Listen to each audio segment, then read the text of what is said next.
Good to see you, Richard. Hey, Luis. Nice to see you too. From Bhutan, we just came from Bhutan to Scotland. Devon. To Devon, of course. Yes. Well, you know how much this, I mean, it means that you're here doing World Happiness Week. Richard, for all of you who don't know him, he's a mystic and a poet. And you know, Richard, that today is International Day of Poetry. Ah, good. So yesterday was happiness, today is poetry. So what, I mean, who else should be here? And as you know, we've been exploring through the week suffering from multiple angles, and in many ways, suffering is related to wounds. And what you do with the gene keys and all the transmissions that you have and all the sequences that many people watching this know is so relevant for so many things, but especially I feel being a student of yours, when we think of healing, when we think of suffering. So probably we can jump right in into the wounds. I think that you can frame a bit where these wounds are coming from, why they are at the core, and what is the genesis, will be fantastic. But then it will be fantastic as well to have time to go and contemplate those wounds and see how we can heal them. What do you think? I think that's perfect. Yes, perfect. And as you know, I have a single slide with some words on, so we could dive into that in a moment, because it's almost a poetic technology of suffering. And I'll begin by saying that when we use, these are not comfortable words, and even the word wound and the subject of suffering is not a comfortable subject when we begin it, because it's like we would like to be talking about happiness. That's why we're here. And yet we have to understand, I think, that embedded in the fabric of reality is this yearning for something, for that happiness. And how do we find that happiness? And in the work I do, I've discovered really that there are formulas for that are deeply woven into the DNA of every human being, and into the DNA and the fabric of all life. And they're like algorithms, actually. They're imprinted everywhere throughout nature and natural systems. And in the gene keys, I followed them particularly in humans, in us, to understand what, from a deep, mythical level, what drives our psyche, what drives our suffering. And so when I look at these different words in a minute, we can open up, like, what are the core wounds of humanity? Why are they there? How do they operate individually, and then how do they operate collectively? That relationship is really interesting. And then what are they there for? And then how do we heal them? Because the question people always ask me is like, why are they there? Why do we have to suffer? Of course, that's the great mystic question. And what is the answer? Yeah, sorry. Is there an answer? Well, I think the answer is we suffer in order, because it's the ground of our awakening. We are here to awaken to something greater, and the suffering is the root. It's that we have to follow, and we have to understand, and then we have to transform it and transmute it. And so it is there. It's the raw material. It's the base matter that we have to transform into something, and it has inside itself, a gift. And so but it's hidden. So we have to go into the suffering, transmute it, and then the gift is what emanates from the transformation. So we actually then we move to a higher evolution, which is probably in our future. But also it's in the now. So many individuals have discovered peace inside themselves. We haven't yet discovered world peace. But when there are enough individuals have discovered peace inside themselves, we'll begin to experience world peace. But there has to be a tipping point number. So that's what my work is all about, helping individuals to kind of understand that even the smallest acts of healing in their own inner life, in their psyche, ripple out into the collective. And I want to show you how that works today, because it's quite extraordinary. This is going to be amazing. Yeah, today, Richard, is day 4, and it's all about transformation. Yes. So we are going to move from transformation to transmutation, I feel. So let's go. Let's go dive into. Great. So Roberto, if you can put up that slide. Okay, so we're going to dive a little bit into this table, and in the work I do, everything is worked out in sixes, and so when you see on the left side column there, you have these different, they're called the lines, the 6 lines, and it's based on the I Ching. If you don't know my work, and the gene keys, and the I Ching has this incredible correlation to our genetics, to our DNA. And that's the basis of the gene keys. That it's a way of mapping codes that are imprinted in our basic biology and in our psychology and in our psyche and sociology, and understanding them at a mythical, practical level. So it starts. We kind of work through this table, and it's quite profound actually. And I'll go into it as much as I can. So we start with you'll see the column saying personal wound, and then there's a collective wounding, and then there's a racial wounding, there's a planetary wound, and then on the far right is what I call a healing virtue, which is really what is hidden inside that wound itself. And I should say that I also, I'm not, many people have referred to this wound as the sacred wound, and I think that's a really appropriate wording, because it is sacred. It's not something that because its purpose is for us to awaken to our divine nature, and that's really why we're even here to understand this. So we start with I want to start with and kind of, you can feel free, Luis, if you want to just ask me anything at any point. But if we start with the personal wound column and look at line 1, because line 1 relates to the foundation. Right? The foundation. And so the foundational wound of humanity is about repression. It's something that's hidden. It's basically fear. And there's ways it's the fear of death, ultimately. It's the fear. We may not be afraid of death itself, but it's the fear of not existing. It's the fear of termination, right? And that's deep in our biology. It's in the biology of every single human being. So when you get very ill, there's this impulse that just comes up inside you to survive, right? Because there's this, so this repression is like a contraction of our life energy at the very core of our being, which is what fear is. Fear is a contraction.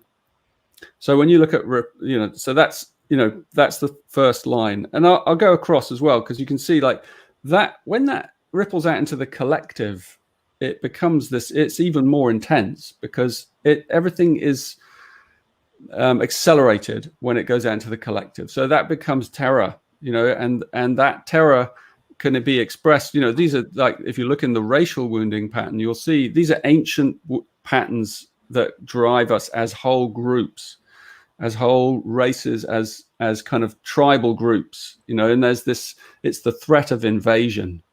There's always this contraction inside yourself, or this contraction inside one group or one family or one tribe or one race or color or creed or whatever it is. And then there's also, the moment you have that contraction, that repression, you have the threat of another one coming in and invading. So it creates this, that's where the terror comes from. And if you look even deeper at what that is in the body of humanity, it's actually, I would say, the core reason for disease itself, because some life force has not, the natural life force has not been fully allowed to be fully expressed through the vessel, individually, it's not, that's what causes illness, and it's actually the reason. That's quite a mystic thing for disease itself. So the healing of the wound of the repression is also the healing of disease itself. And when you look over on the far side and you see the healing virtue is honesty. So honesty is, which sounds simple, right? But it's really about self-honesty to begin with, because that's the foundation of our journey of transformation. It begins by being honest with how you feel, and being honest and meeting your fear with honesty, with humility. And then that leads to honesty with others. And then that opens up the relational field. But it's all because we're not honest, and we don't want to feel the fear, and we don't know what to do with it. And we don't realize there's a purpose for it. So we fear even embracing it, or even looking at it, or even feeling it, because it's so uncomfortable in our body. And if anyone's ever sat in a room with their eyes closed, with no external stimulus, after a very short space of time, you will contact this fear, because it's deeply embodied inside every one of us. And it might come out as unease, it might come out as anxiety, it might come out as numbness, it might come out as boredom, it might come out as all kinds of things. But you will feel the grain of that kind of repression. There's something like held inside us. And it's that grain of the suffering that is the core that we actually have to kind of release what's inside that. And then the healing journey begins. Wow. So Richard, just contemplating what you are saying with this line, it completely fits what's going on right now with COVID. Even we see the disease as part of the invasion. So if we move from repression to honesty, probably with this line, we can already do something in order to go through COVID and all this pandemic time. But it's so kind of literal what's going on right now with terror, with disease, with invasion. Absolutely. How is this? It's always been this way. Like once we've healed COVID, there'll be another disease. There's always these things, because they are the external expression of our fear of death. And until we honestly transform our fear of death, and we come to the realization that we are eternal beings, until we get to that, we can't transmute the disease in the whole. And I know this is very mystic sounding. And so you can do whatever you want on the outside to try and make the world safe. But until enough of us get right into the weed at its roots and pull it out and transform it, we will never feel safe. We can't, that's what drives this whole, this whole planet. Wow. And I know that you are unlocking that through the Gene Keys. I know that, and this is beautiful, but does it mean that the rest of the wounds are secondary? No, it's just that, you see, it's actually only one wound. It's the sacred wound, but it has different manifestations. And it's because it has these different manifestations that it creates dynamics. When you look in the table, you'll see there are colors. It's color coded. And so you can see, Roberto, if you put it up again, you'll see that like the line 1s all color code with the line 4s, and it creates, and line 2s and 5s and 3s and 6s. And it creates dynamics between individuals, relationships, whole tribal groupings, races, and at many levels. So I don't know. Yeah, so you can see that repression has a relationship to rejection. We'll talk about that in a moment, because so the importance is like it's one wounding pattern, but it has these different expressions. And in my work with what I call the Venus sequence, which is a program that you're in right now, Luis, right? It's an incredible transformational program where you work really deeply into these personal wounding patterns, and even just to get to your core wounding pattern, because you'll have one of those 6, and one of those 6 will will be the one that you carry in this lifetime. And you may carry elements of them all because they're all one thing, as I said, but you're going to have one that you're specifically here to address. You're carrying it on behalf of the whole. So if you carry repression, that happens to be mine, actually, the first line. Mine is rejection. Mine is line 4. Yours is 4. Okay. So if you carry that one, then you also carry the potential to heal those other issues. So you have the potential through healing the wound of rejection to decrease the hatred in the world, and the fear of colonization, the fear of something from the outside coming in and taking you over, or someone taking you over. And also to address the root core of poverty itself, which is this inequality that comes out of the fear of rejection. Anyway, should we do line 2, and then I'll tell the next part of the story. Yes. It's so fascinating. Yeah. Let's go to yes, please. Denial. Yeah. So the second line is like when that fear is expressed outwardly. So it's no longer repressed. When it's expressed externally, then it expresses itself as anger, and that as an energy that is just unaware of itself, and it's dangerous because it just flies out. And in humans, it's denial because it's about acting without thinking, it's about speaking without realizing until afterwards. It's about doing things without really meaning it often, so it's the energy of aggression itself. It's because it's rooted in the fear, but it's no longer repressed. So it's emerging freely into the world, wildly into the world, uncontrolled anger, uncontrolled fear that's expressed through rage. So it's rage when it hits the collective. And so, in one's own pattern, it's denial because it's something that you don't see about yourself easily. When you're really, really angry, it's hard to see what's going on. You're in the grip of an energy that you don't have. You've lost your self-awareness and your self-control. And I'm not saying there's anything wrong with anger either. Correctly managed, anger can be transformed into passion. It can be transformed into like really powerful, compassionate action, for example. But when it runs amok without the self-awareness, then it creates chaos. And so at the collective level where it becomes this rage, and it can become the rage of men, it can become the rage of women, it can become the rage of, it can be for all kinds of things and at all kinds of things, because it's projecting the fear onto something outside oneself and something quite personal. And so it drives this racial wound of violation. It drives violence itself, and it's why when we look at the world and we see, God, how can people do the things that they do? How can they do that? And it's because they're driven by this second line wound energy that is it's denial.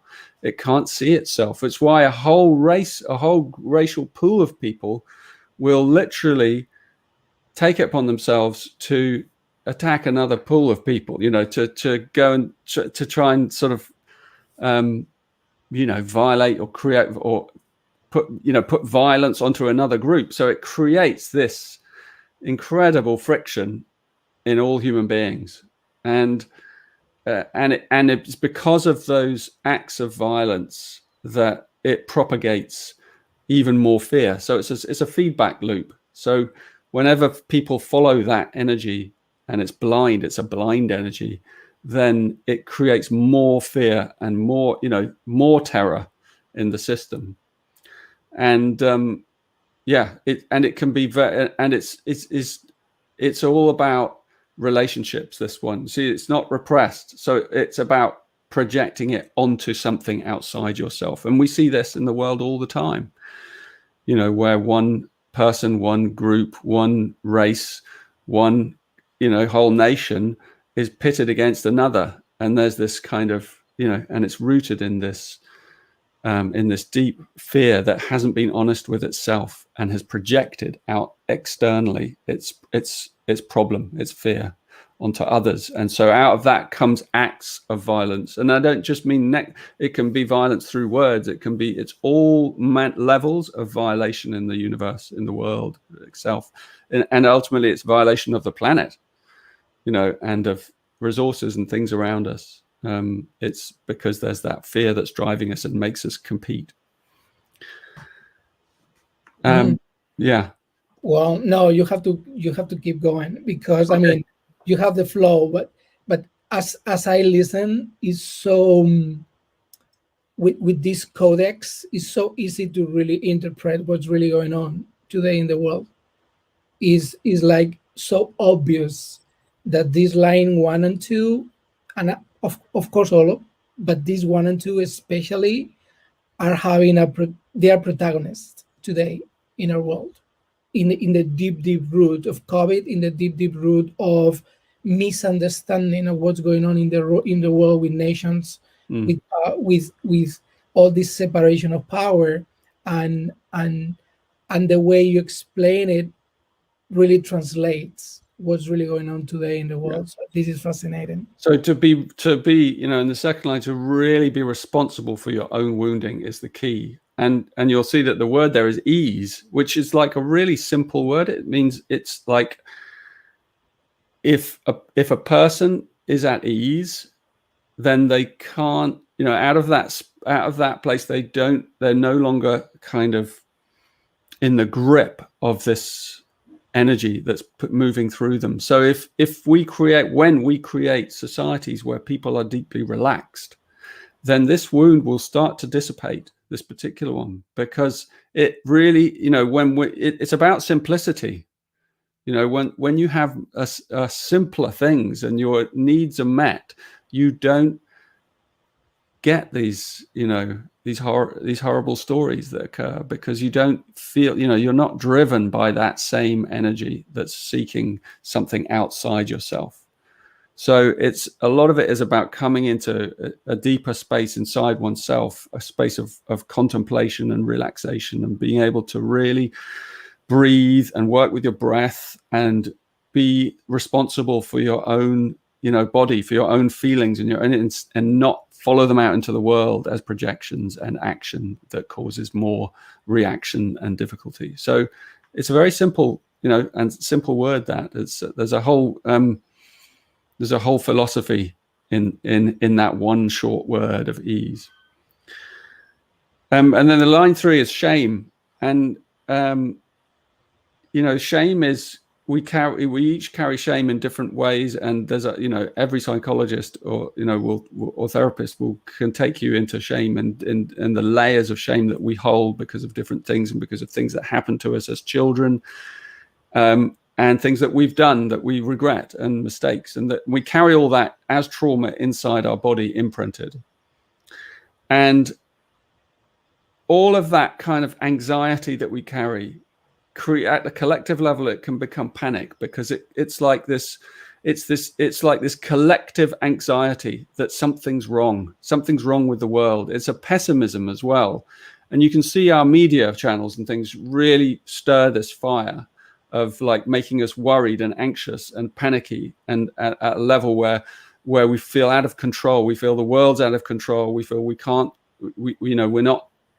be at peace in any way. So there's a real sort of, that sense of like something's wrong. I'm carrying it, but you don't even know what the shame is, the personal shame. So we have to kind of get to know ourselves really well. And you'll see that the healing virtue of this one is humor, which is an extraordinary you might not think that, but simple thing, like it's to be able to laugh at oneself, and to be able to realize that one's own suffering is often, not so it's not funny, but that to be able to laugh at one's own patterns inside oneself is an incredible gift and a breakthrough for most people, because out of that sense of humor comes joy. And you begin to realize, that's the thing that breaks the pattern of shame, because shame has this very serious locked energy that makes it feel unsafe, the trauma. So as we start to understand, then we can start to kind of laugh again about things in life. We can start to appreciate things in life. We can start to feel the little bubbles of joy that were in us as children as we let go of that shame. And you'll see the racial wound here is migration. And it's the one, it's like, this is the refugee one. It's like, it's the one where you're pushed away from where you want to, you know, because of, you're driven by this energy of fear and anxiety. And it's a very motion, it's got a lot of energy in it to move you on, and the shame that goes with losing your life or your family or your home or your, you know, with losing your livelihood and those things like that, and having to constantly move and to try and find, you know, something ahead of you. And the planetary wound here is greed, because it's about lack. It's about, you know, that shame inside drives you to seek it out there. It's like it's driving you to try and, you want to satiate this feeling that's insatiable, the restlessness that drives us.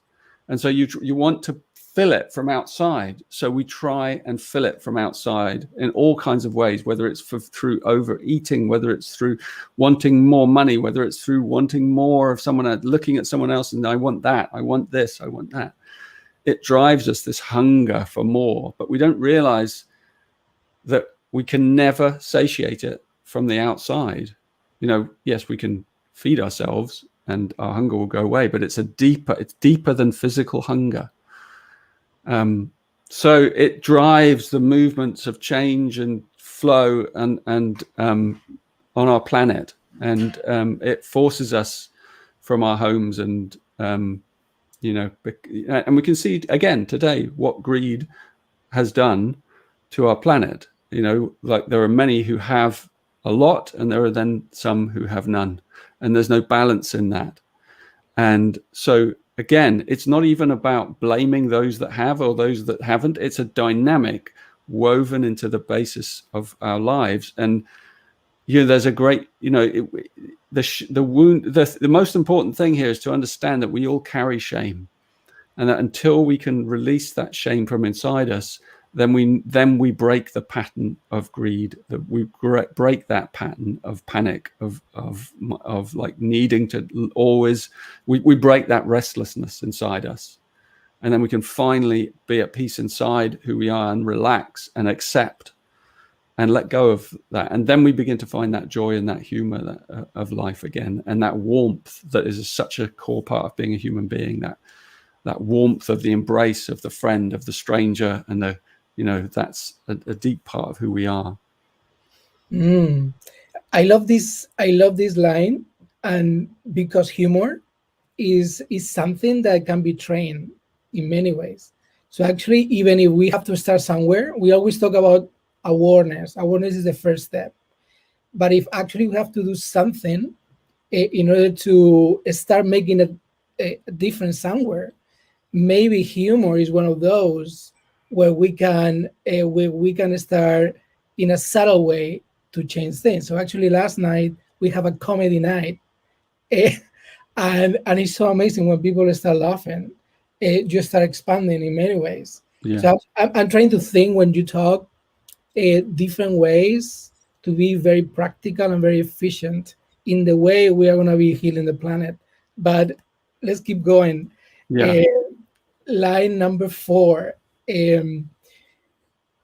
feel very close to this one, so I'm really willing to learn more. Yeah, so this is the rejection. You know, this is like being, you know, all these personal wounds, you know, they are imprinted in us when we are children. You know, so we carry them, and then events occur in our life. You know, the Indians would call it dharma or karma, that happens to us, things that happen to us that give us these wound patterns that they become trauma inside our body, and then we hold them, and they are the kind of they are the seeds of our journey of awakening in life. So if you carry the wound of rejection, obviously that's going to be something woven into the mythology and the fabric of who you are in your life. And there are so many ways in which these wound patterns manifest in our lives through all kinds of stories. And of things that happen to us and our parents, and all the stories of where we've come from. And so rejection or abandonment, like that, sometimes these are things that happen when we're very young as well, before we're even kind of really fully aware of them. And we don't even need to fully understand all the stories. We just have to like come into physical contact with the energy in our body. And when we start to feel the trauma, we can begin to transmute the trauma. And you see that rejection wound is the fear of being rejected, or else being the one that rejects, is what creates hatred in the collective. It's like this. If you look at like how these wounds work together, you'll see that terror relates to hatred if you look at the colors in the collective wound. So the thing that you're most afraid of, if there's one group creates great fear, then the other group has this hatred, this feeling of revenge, that gets stuck in the gene pool and gets stuck in our DNA. And our DNA remembers things. It remembers things individually through our lineage, and it remembers things racially. The whole gene pool operate through memory. And it's been shown that the DNA holds trauma. It can hold trauma over multiple lineage, ancestral trauma. And what we don't know, but it's there, is that it also holds racial trauma. So we come in with this, carrying these burdens and baggages, and that becomes part of our transmutation. So even as I said at the beginning, like this could seem all overwhelming, but actually the work is doing it in your individual personal life. If you can combat the little rejections in your personal life, the fear of rejection, and if you work on that, then you're actually working deep into the whole matrix of all life, because you're affecting the ancestral memory that links you to all the people who you know, and even your ancestors, and your children and your children's children, if you have children. Yes. So it really ripples out into the fabric. That's the magic of this whole table that we're looking at, is that you do the individual work and it affects the whole. And you see there that the racial wound is colonization, which goes with invasion. So you have the invaders, and then you have the ones that are terrified of they've been colonized, and you can look at it in so many ways. Like you can look at this through viruses as well, colonizing us, and because you look at it in nature, and there are creatures and groups of beings and birds and things that are and ants and things that and insects that operate through these patterns of like migration, colonizing, violence, invasion. You will see it at every level, woven into the fabric of Gaia herself. But in humans, it has a charge. It has an emotional charge. In nature, it's just what it is. But the same patterns are there. So it's really important to understand, that and of course, poverty again is what's created by the lack, because of rejection at the core is like creating divisions, it's creating national boundaries, it's creating fences, it's creating walls. It's because we want to keep things out, we want to keep ourselves protected, we want to defend ourselves, and that's what creates this poverty mentality, is that we can't share. This is the line 4 is the real heart line, and you'll see that the way to heal rejection is through gentleness. So if you hold the wound of rejection, or someone holds it, like the way you treat them is with gentleness. Like if you find a wounded animal, a wounded dog or a cat or something, and it's holding that, it has that fear, you can feel it's like it's kind of pushing, it's keeping things safe, and it's like, am I going to be rejected? So you treat it with incredible gentleness, and that's how you gain its trust. Again, and that's the same with us. We have to treat each other with this incredible gentleness in order that we can gain this trust again. And we have to rebuild that, but again, as an individual, we all have to do all of these in our personal lives, regardless of which one you may have in your gene keys that you're holding. we have all of them at the same time. We have to deal with all these issues. You know, in an average person's life, they're going to have to deal with all of these repression, some form of repression, some denial in their relationships where they have, you know, fights and things, and there's aggression, and then there's shame where one's like held by something, and yet it's deeply buried, and it doesn't always come out. It might have been that they betrayed or they were betrayed, and there's that shame being held. And then the rejection is also there, like this fear of like, you're not going to love me, you need to love me better, you know, all of that. It's all buried in our relationships, but it's also in our gene pools. So gentleness is a key. Wow, so inspiring. So this is magic. It is magic. And for those who don't know, you can get and you can know about your wounds by your map of the keys that you can get on the genekeys.com site, and it's related to the year, the date, and the hour where you were born. So there's a lot of magic behind. Actually, Richard, because 4 is my is one of my lines. Is my line. I feel so related, and I feel I am the journey of transmutation and transformation because, for example, all what I'm writing now and my 2 books are about abundance, are about exponential happiness, are about how to create systems where we can all create synergy. And synergy is part of my city. I mean, basically the essence of my life and my purpose. So it's so interesting when you relate this to what's going on in the world, but at the same time, how we can move forward, having a full understanding of who we are. So thank you so much for sharing. We have the perfect timing to go into the other 2 ones. We have time for them? Yep. Good. Maybe I'll do the last 2 together, but to save some time. So line 5 and 6, you know, you have line 5 guilt and line 6 separation. And so the guilt is different from the shame because the shame is personal and it's within this kind of framework of your lifetime. The guilt is something that's more of a burden that's carried, that you've come into the world with, and you're carrying it on behalf of the whole. You're carrying it maybe from your ancestors, from your parents, your grandparents, something that's not even belonging to you. It's not even often of this lifetime, but you're carrying this burden, and it will follow you into different areas of your life and cause a lot of difficulties and problems. You know, in the collective level, it creates delusion. So the 5th line is the line of leaders and leadership. And so it's where power is focused. And so power often uses delusion to kind of maintain, you know, like we see that through tyranny, right? Like you maintain this kind of delusion, this veil over the people that you're leading. And often, you know, it's because that underneath you're carrying this burden of yourself. And so you want to exert power over others. So you can see this at like tiny personal levels in your everyday life, just from guilting someone, you know, or you succumbing to a guilt of your own and then disempowering yourself.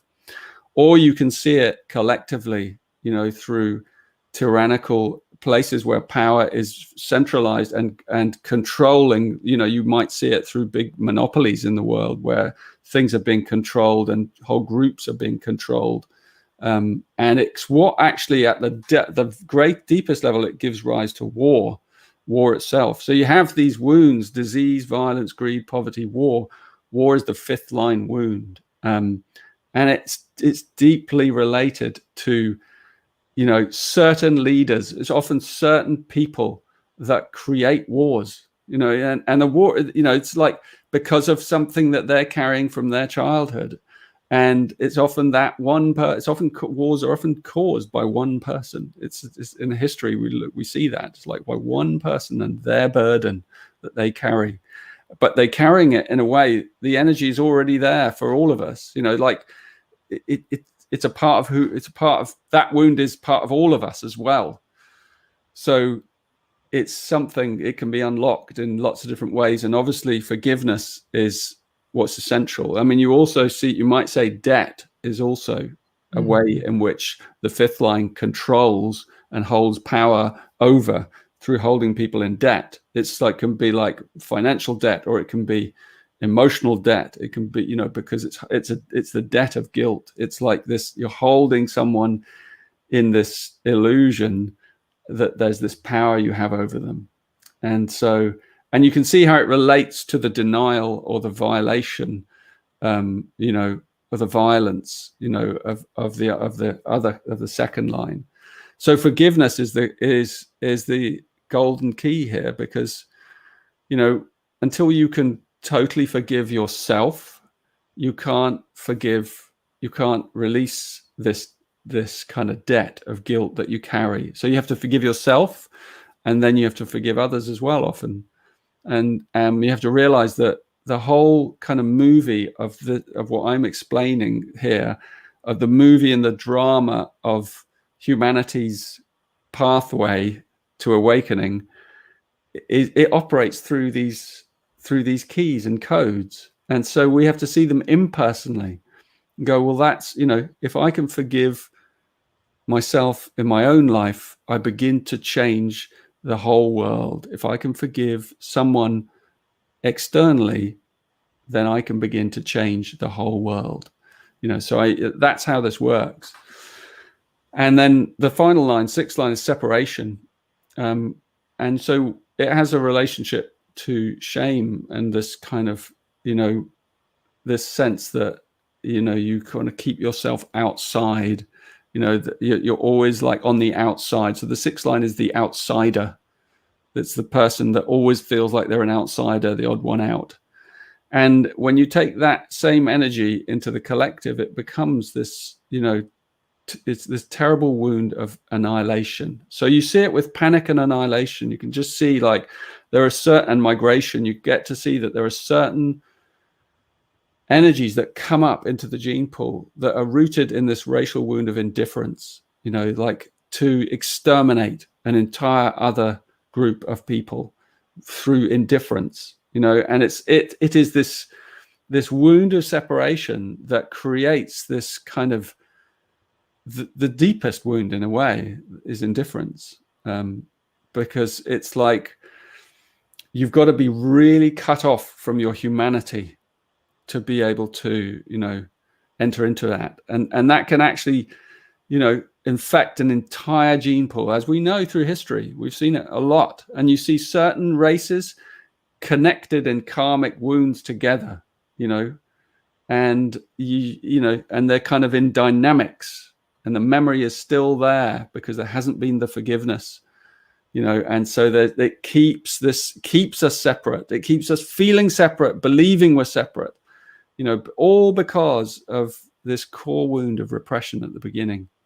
And of course, at a planetary level, that level of indifference gives rise to self-destruction, which is the path that we're currently on, because of this, our indifference to each other, to nature, to environment, because, the wounds keep us in this feeling of separateness from life itself.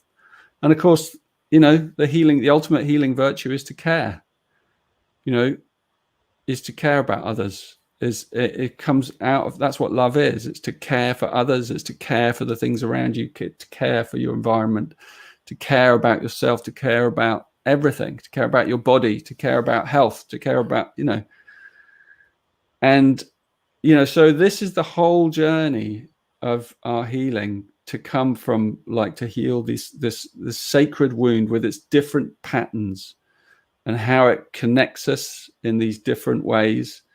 And it's these virtues that are the most important, self-honesty, a sense of ease in one's being, regardless of external conditions, a sense of humor to be able, and warmth to be able to connect with others, to laugh even at difficult times and with difficult things, because that gives us a sense of perspective that we really, really need. And it begins to chip away at the shame that we all carry.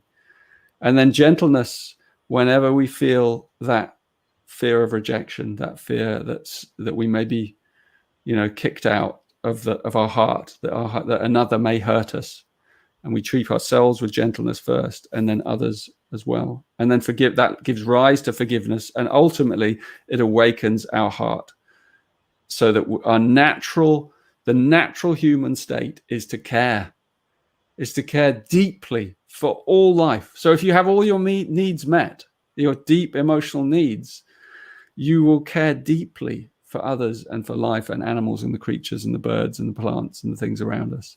And then ultimately we are here to be caretakers of the world. So that's our final goal, in a way, to become the stewards of this planet. And we may have to go through some shame ourselves as a species. We may create this self-destruction in order, we may have to, I hope we don't, but we may have to, in order that we can awaken, and we can find these virtues inside ourselves. And so it's really again, I just repeat, so I bring it all down to one thing. It's all about, you can have a huge impact on the whole. Every person, we think we can't, you might think you can't do, what can I do to help this planet and the direction we're going in? And you can have a huge impact on the whole by working in your individual life to heal your individual wounds that you carry through your relationships, in your community, in your immediate land where you live, and the people you live with, and those issues that you carry. If you can manage to heal those, then through resonance, through biogenetic resonance, through, the mystery and poetry of our interconnection, you will reach out and imprint all life with that healing energy. And you'll begin to clean the DNA memory, that you carry as well, the whole ancestral burden that we all carry as well, of the wounds of the past. And we begin to let go and feel lighter. And that's the journey of awakening. And no one can fully awaken without having gone through their own deep wound sequence and having healed it and addressed it and faced the fear that's there at the core. So wow. Yeah, that's my story. Wow, what a story! Oh my goodness! But something that I connected as I saw the whole table is that we start line 1, personal wound, with repression, and actually the last line, the last virtue, is care and love. I see a huge connection here from an intuitive point of view, because when we talk about self-compassion, we know what it means. You are starting to be kind to yourself. You start to be loving yourself, and that could be a really nice beginning. So we know the research from Christine Neff and from the whole compassion researchers around the world, how effective that is. So maybe that could be one of the ways where we can start healing the world by healing ourselves. So I feel that might be something there. I know, but as I contemplate this, I feel that there is a really, really important first step maybe that we can do, of course, is awareness and contemplation, but then it's about self-compassion, and that might be something that can help many people. Yeah, because once you heal your own heart and the relationships around you, and you have and then it spills out into your community, and then it becomes compassionate action, because you're just full of it. So your life purpose starts to really manifest, and then you do the thing that you're really here to do, and it's a powerful thing, and it will have an effect, even if it's in a small area of the world, it will have a much bigger effect than you realize. Well, thank you, Richard. I encourage everybody to go to genekids.com, get your own map and your own wounds, and start healing yourself. We need you. We need you to start healing yourself. We are going to create a secure base, but we all are accountable and responsible for our own healing. So we are going to do this together. Collective suffering requires collective healing. So, and thank you, Richard, because you are light for so many people everywhere in the world. This is just fantastic. Thank you so much for your. Thank you, Luis. It's a pleasure, real pleasure, and love to everyone. Thank you.